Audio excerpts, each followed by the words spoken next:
The nail clipper was invented in 1896 in the United States, and soon it was at everyone's fingertips. By 1902, ads marketed it as the gem, and it was sold by the dozen for $2 in U.S. currency. As an alternative to scissors, it was an idea that just clicked. More than a century after its invention, the nail clipper is still behind many a well-groomed hand.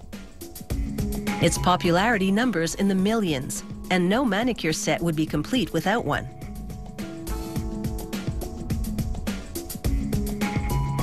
Production begins with this elaborate die. It's about 1 meter in length, and it has 12 different shaped openings.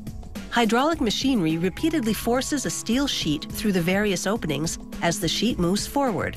With each stroke, the parts look more like nail clipper jaws. The clipping edge starts out straight and blunt and gradually becomes concave. The machinery also cuts and shapes the holes for assembling the nail clippers.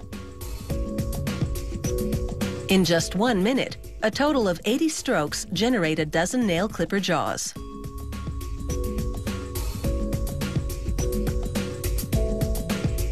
Here, the clipper jaws vibrate with abrasive stones and organic acid for up to 20 hours. This gentle polishing makes the parts gleam, but doesn't ruin the edges and contours. At the next station, a worker aligns pairs of clipper jaws for assembly.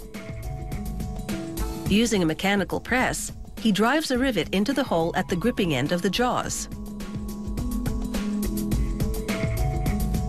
He flips the assembled clipper jaws over, inserts the other half of the rivet, and then presses the two tightly together.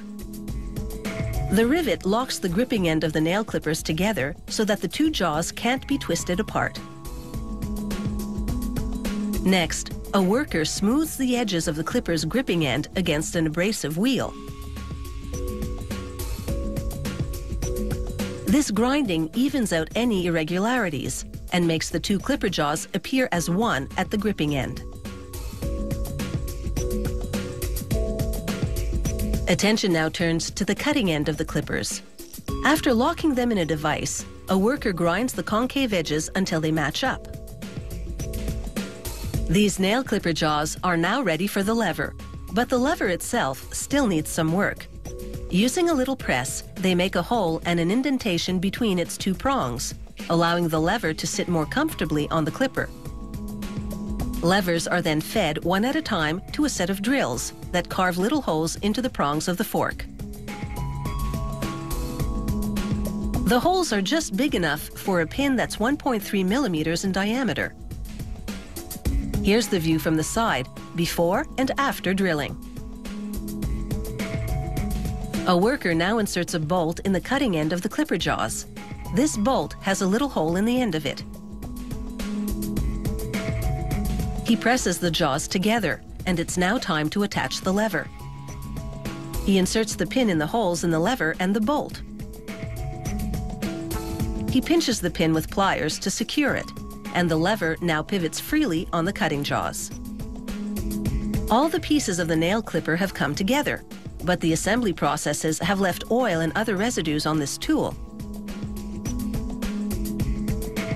It's time for a cleaning in a special tub. Sound waves keep the water moving to distribute the soap and scrub them clean.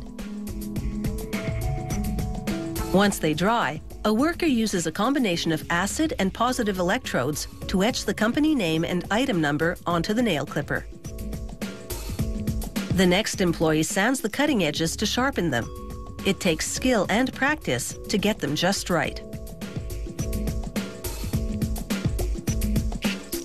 He holds the nail clipper to a light and scrutinizes the alignment of the jaws as he opens and closes them.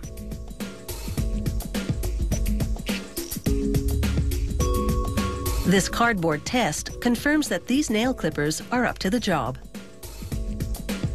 From a blunt clipper on the left to a really sharp tool on the right, what a difference the sanding has made. The lever swivels for various clipping angles and then folds down neatly when not in use.